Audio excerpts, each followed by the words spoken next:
अच्छा, अभी हम थ्योरम्स की थोड़ी सी प्रैक्टिस कर लेते हैं। थ्योरम्स के अंदर आपके पास फर्स्ट क्वेश्चन है, सेंटर ऑफ द सर्किल दिया हुआ है सी पे, और आपको जो है एंगल सी बी ए निकालना है, यानी ये वाला एंगल मुझे चाहिए है। अब मुझे पता है कि अगर ये सेंटर से पास हो रहा है तो that means it is a diameter, और डायमीटर है तो यहाँ पे जो एंगल फॉर्म हो रहा होगा वो कितना होगा, 90 डिग्री का। अब नेक्स्ट हम क्या कर सकते हैं, ट्राइंगल है, sum of the angle of triangle is 180 degree, तो हम तीनों को ऐड करेंगे तो 180 आना चाहिए। तो हम क्या कर रहे हैं, 90 + 23 को ऐड करके 180 में से माइनस कर देंगे तो आंसर आ रहा है हमारे पास 23, which is angle A B C B D, right. अच्छा, नेक्स्ट है find angle A B C. आपको ये वाला एंगल निकालना है। अब यहाँ पे दो थ्योरम्स लग रहे हैं। एक थ्योरम तो हमें ये कहता है कि सेंट्रल एंगल का ये जो वाला एंगल है ये हाफ होता है सरकमफेरेंस। तो अगर मैं 126 को 2 से डिवाइड करूँ तो ये तकरीबन बन रहा है आपका 63। अब इसको थोड़ा आसान कर लेते हैं। हमें पता है कि इस आर्क के अंदर जितने एंगल्स बनेंगे सेम होंगे, पहली चीज़। दूसरी चीज़, जो एंगल्स एंड पॉइंट से बनते हैं सरकमफेरेंस पे, उन दोनों का सम 63 के इक्वल होता है। यानी अगर मैं x और 33 की बात करूं तो x + 33 इक्वल होगा मेरे 63 के, और x हो जाएगा 63 - 33 which is equal to 30, right. Next पे आ जाते हैं। नेक्स्ट वाला थ्योरम बहुत ही इजी थ्योरम है। इस थ्योरम में आपको सरकमफेरेंस का एंगल निकालना है। आई होप कि आपको समझ आ रहा होगा कि ऐसे करना है, क्योंकि ये क्या होता है, ये बेसिकली हाफ होता है। तो 98 का हाफ करूँगी तो कितना आएगा, 49, सही। तो यहाँ पे मैं करके दिखा देती हूँ। 98 divided by 2 is 49, okay. Next again circumference है। सॉरी, सरकमफेरेंस पे जब तक आपको दिया हुआ नहीं हो कि डायमीटर है, तब तक आपने उसको अज्यूम नहीं करना कि डायमीटर है या O is the centre of the circle. यहाँ मैंने क्वेश्चन थोड़ा सा कट किया है, इस वजह से लिखा हुआ नज़र नहीं आ रहा, अदरवाइज़ यहाँ मेंशन था कि O is the centre of the circle. अब अगेन सरकमफेरेंस में 90 डिग्री होता है, तो इसका मतलब है ये मेरा 90 है, तो 90 + 32 + x गिव्स यू 180, और माइनस करोगे तो ये आ रहा है आपके पास 58। नेक्स्ट वन, ये एक इंस्क्राइब्ड क्वाड्रिलेटरल है, सबसे पहली चीज़। अच्छा, इस क्वेश्चन में कह रहे हैं कि ये आपका जो है वो डायमीटर है, इसका मतलब ये वाला एंगल तो हो गया मेरा 90 डिग्री। तो अगर मैं इसको सॉल्व करूं तो 90 + 31, क्योंकि ये इंस्क्राइब क्वाड्रिलेटरल है तो इसमें ऑपोजिट एंगल्स, ये पूरा है opposite angle. Let's suppose this is x, सही है। तो इसका मतलब है x + 18 भी इसमें ऐड होगा। Sum of the opposite angles is equal to 180। आप माइनस करोगे इसको तो ये आंसर आ रहा है 41, ओके। अच्छा, इंस्क्राइब की पहचान क्या है कि चारों कॉर्नर्स, लाइक अगर मैं इस फिगर को रब करके आपको बताऊं तो ये चारों कॉर्नर्स मीट करने चाहिए हैं सर्किल के सरकमफेरेंस पे, राइट, जहाँ पे वर्टेक्स बनता है।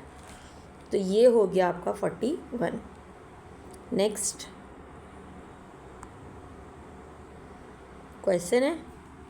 अच्छा, इसमें एक AED नहीं है क्योंकि ऑल्टरनेट थ्योरम है। इसमें आपको फाइंड आउट करना है बेसिकली एंगल ABADB।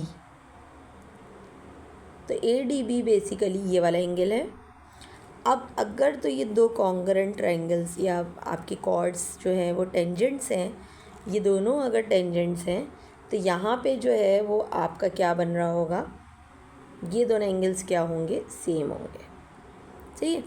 तो x + x + 42 should be equal to 180,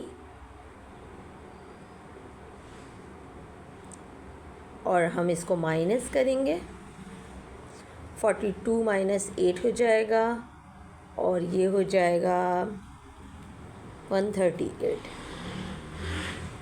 2 से डिवाइड कर देंगे तो ये जाएगा 69। तो आपका एंगल आ रहा है 69। ओके, सही है। नेक्स्ट पे आ जाते हैं।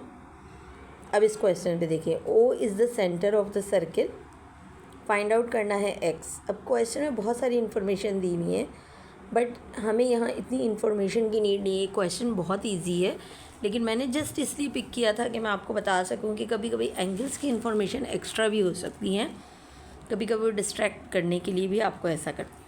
O is the centre, then obvious बात है कि हमारा जो X है वो कितना होना चाहिए, 90 डिग्री, क्योंकि ये सेंटर है तो ये 90 डिग्री है, राइट।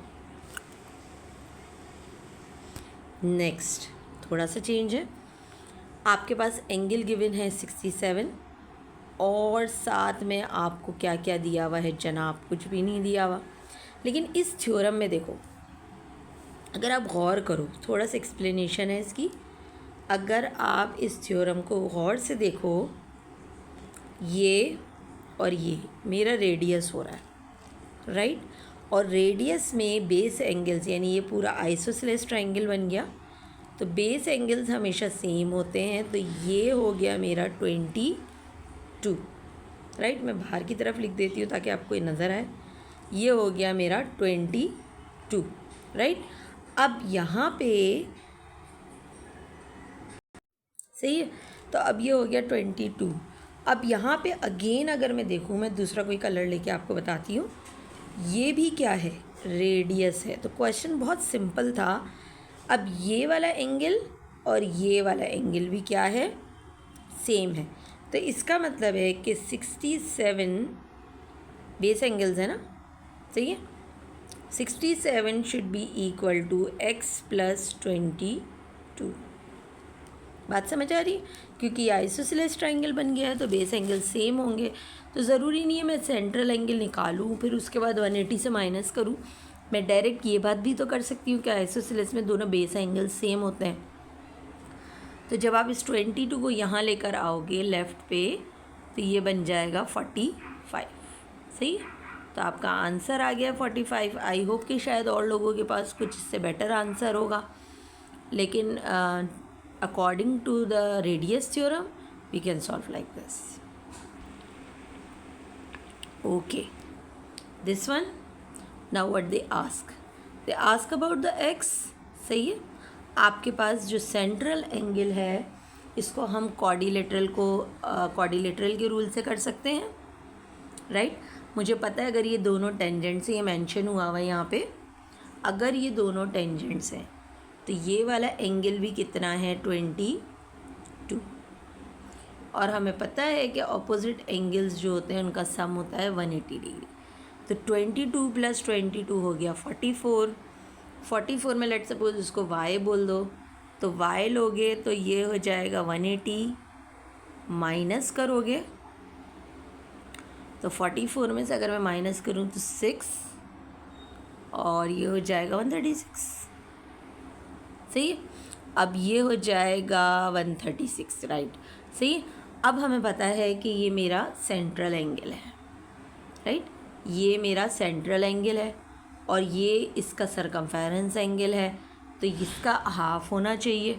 तो अगर मैं x निकालने की बात करूँगी तो it is half of y, which is 136 divided by 2, and this one is 68। तो आपका आंसर आ रहा है 68। ओके, नेक्स्ट पे चलते हैं। ओके, नेक्स्ट है ही नहीं, तो चलिए ये हमारा लास्ट क्वेश्चन था। आई होप कि बहुत ज़्यादा डिफ़िकल्ट नहीं है, बट फिर भी आपकी लर्निंग हुई होगी।